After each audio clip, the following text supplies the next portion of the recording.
Ladies and gentlemen, uh, I would now like to introduce Christine Osborne. She is a wellness entrepreneur with years of experience driving employee well-being and productivity across industries. As the co-founder of company Wellness Solutions, she leads a team that designs tailored wellness programs using data-driven insight and empathetic service. Sorry. Christine also founded MyCare24, a digital health platform connecting individuals with wellness experts for convenient, impactful support. Through both ventures, she empowers organizations and individuals to achieve their wellness goals and unlock their full potential. Over to you, Christine. Thanks, Chris. Love the introductions here. Best. I'm going to take control quickly so then I can. There we go.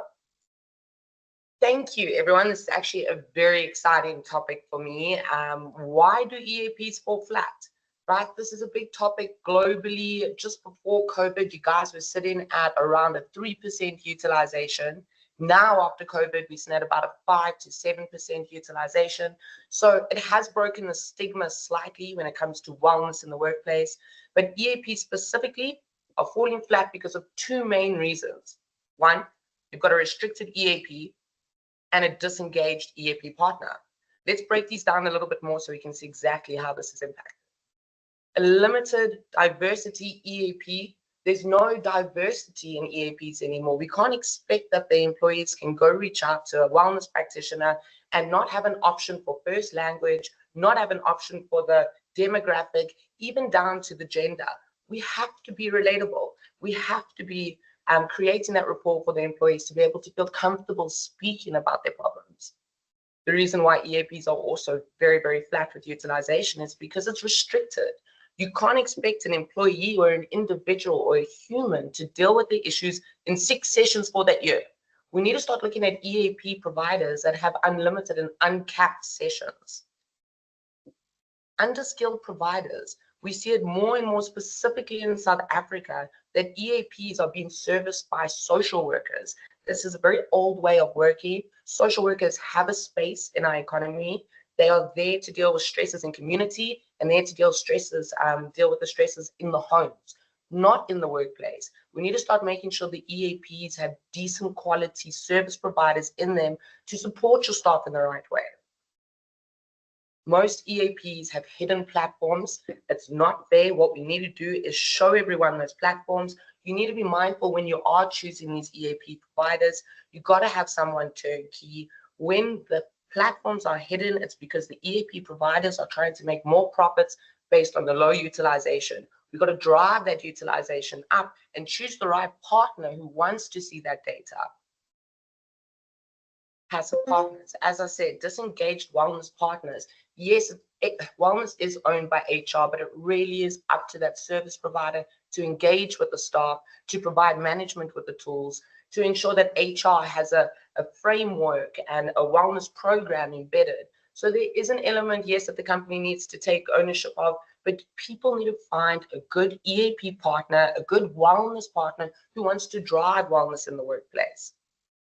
No tools. EAPs are falling flat because no one knows how to refer. No one knows how to use the services. Again, with the hidden platforms, it doesn't help. We need to make sure that these have digital platforms for all LSM levels. We've got to make sure that we touch in every different person and have a platform for everyone. Poor reporting.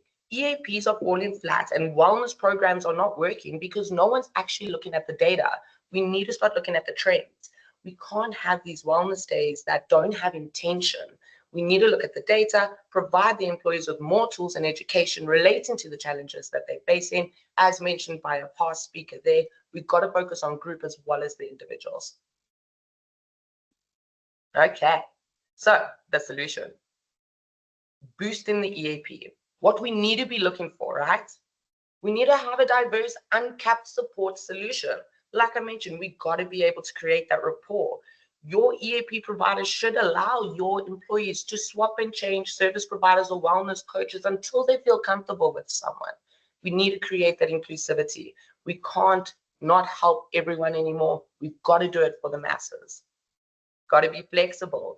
An EAP provider has to work with the company's production, right? So if you have shift workers, if you're a night shift organization, you've got to have an EAP that's going to allow your employees the ability to not have to take off work in order to get that support.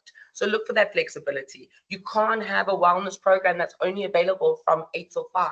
It's got to be 24/7. It's got to be available, and that creates trust. Create the visible platforms. Again, ensure you have an EAP that has a toll-free number all the way through to a digital app. We've seen more and more, a lot of organizations are adopting an AI EAP tech-based solution, which is not actually giving support. Half your staff can use it. The lower LSM can't. You've got the workforce that's not been able to tap into the solution. And again, AI can only help you so much. We've got to make sure the platforms are visible and that you have a number of them. Regular engagement. Again, we've got to be intentional. If you're not engaging with your staff, they're not going to know that the EAP exists. If we're talking wellness, we're talking EAP, we're focusing on the brand that's supposed to support their employees, people become trustworthy. They start understanding that it's there. It becomes part of the company culture. And this is why these regular campaigns are so important in an organization. Empower your managers and HR. This builds a wellness culture. Yes, they're there to refer, but they also need to understand how to use the service for themselves. If burnout starts from the top, it really has an effect on the bottom. We've got to make sure everyone's taken care of and in the same manner. Real-time dashboards. You as an organization should be able to make decisions fast. You can't wait for a quarterly report when it comes to wellness. You need to be able to see right now, today or tonight, what's going on in your organization. This helps you mitigate risks. This will lay down the foundation for lower injuries on site, lower absenteeism, lower presenteeism. You need to be able to see what's going on in your organization through the EAP. So we have to boost the utilization so you can see the different trends. Okay, get an engaged partner. The only way those EAPs are going to be increased is if you have a partner that wants that utilization. Find a partner that looks for that data. Find a partner that has other services that's connected to that data, so then you can have a holistic wellness partner. Okay, so this is my little case study. I find it quite fascinating. We were lucky enough to have actually a few retailers, but this is 2 of my largest retailers, stay with us for about 3 years. And I try to show you how utilization can actually be kept up. So the difference between my 2 retailers is that the one started with a very big launch, very successful, but then decided to slowly taper off wellness, didn't really have much of a program in place, kind of got forgotten, lost in the mix, and the engagements were very far and few between. We see in the white side of things here, on the white line, that this service provider, or sorry, this retailer, they decided to do a smaller little launch and continuous little engagement. So let me show you here. There's your launch day. These 2 providers came from an external EAP, and the one had an in-house EAP where they were supporting through the on-site clinic. They were all sitting below 3%. The one was 3 and 2% utilization before they came onto our program. We saw with an impactful launch, you got around about a 7 to 10% increase in utilization, and that stayed there as a stagnant just by educating your employees on what the service has and the limitations of it. The little purple dots were continuous intentional, beg your pardon, engagements, focusing on burnout, dragging them back into the EAP, focusing on physical wellness, dragging them back into the EAP for support. Wellness days, again, very important to make sure that we check in the wellness stats of your employees, but one wellness day a year where Discovery comes in, pricks everyone and leaves is not going to make a difference. We need to be intentional. We need to tie things back into the EAP, and we need to be running wellness days that are looking at the data and the trends so we can give your employees the tools. We launched within the 3 years that we had the 2 retailers. We launched an HR portal that came with a lot of tools, a lot of referrals, a lot of induction programs. That created an increase of 7% across the board, right? Finding an EAP provider, again, who's looking to be innovative, looking to create more solutions for the organization is really what you guys need to find. There's your management portal, providing more tools. There's another wellness day. So we can clearly see in order to keep the utilization, you can't just have a tick box type EAP. It's got to be moving, it's got to be growing, it's got to be diverse, and it's consistently changing as well. So you have to be able to pivot, and you need a partner to pivot with you. I wanted to give everyone here quick ways to boost your EAP. If you may not have the right partner right now, it's not the end of the world. There are definitely ways that we can quickly get that utilization. Firstly, managerial directives. Top down, guys. We need to provide a little cheat sheet for everyone, make a nice little referral form for the management, have a quick session with them, explain how to do it, make sure they understand the limitations of the EAP before they go speaking to the staff. You don't want to create disengagement in the product either. Okay, employee education and reminders. Quickly, if you have an EAP, make sure you schedule short little intermittent educational workshops. Make sure you have monthly comms. Stick with the program, push the program, do little desk jobs. Make sure the program is in everyone's face all the time. Do a little micro launch of a campaign and tie it back into the EAP, exactly like I was saying. There's nothing stopping the organization from downloading a nice burnout article, connecting those platforms onto that article, sharing with the teams and sharing with the individuals to really tie things back. We can't be providing people with education and no place to go get the support. So you really got to make sure you tie those two in. Cool. Simplify the access. Go check your EAP right now, see what platforms you have, identify 2 main platforms for your organization that's going to work for you. You don't need to market all 7 of them. Choose what's going to work for your organization and your employees. Consider the tech capabilities. Consider when they go home, they may not have data. Consider that they may not have a big smartphone that can actually hold a very big app. Take those 2 platforms, post it on all of your employee education. If you can put it on the pay slip, put it on the pay slip. You really got to have it everywhere.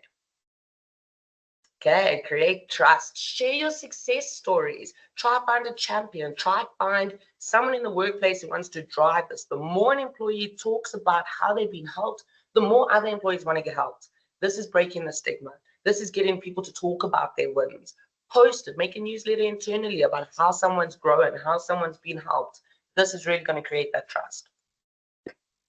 Action those insights. We see it over and over again that wellness partners are coming in, assessing the organization, but actually not doing anything afterwards. Employees are getting upset that they are doing these assessments, but no one's actually hearing them. So make sure when you do something and you identify trends and you identify different insights in your data, that then you provide the employees with something tangible, right? Whether it be a little burnout workshop, whether it be a Roma dough making stalls, something fun, something to say that you have heard them. Okay. Now, this is what you should be getting from your EAP partner, right? And this is my last slide, so I did want to put it here. You need to find a long-term partner that's going to be engaged with an uncapped EAP that's diverse enough and inclusive enough for South African employees and any other organization or up Africa or globally. Have something that's consistent. You should be seeing a return on investment. For every R1 spent, you get R3 back. You should see that decrease in absenteeism and presenteeism. Guys, this is costing presenteeism, it's costing the economy. I think I checked last, 235 billion rand. This is low-hanging fruit. We can tap into this quite quickly. Help your employees solve their day-to-day challenges through a good program, right? I really do appreciate it. I'm sorry if I did talk a bit fast. I do get excited about these topics in the EAP. I hope I managed to provide a little bit of information to everyone as well. And back over to you, Chris.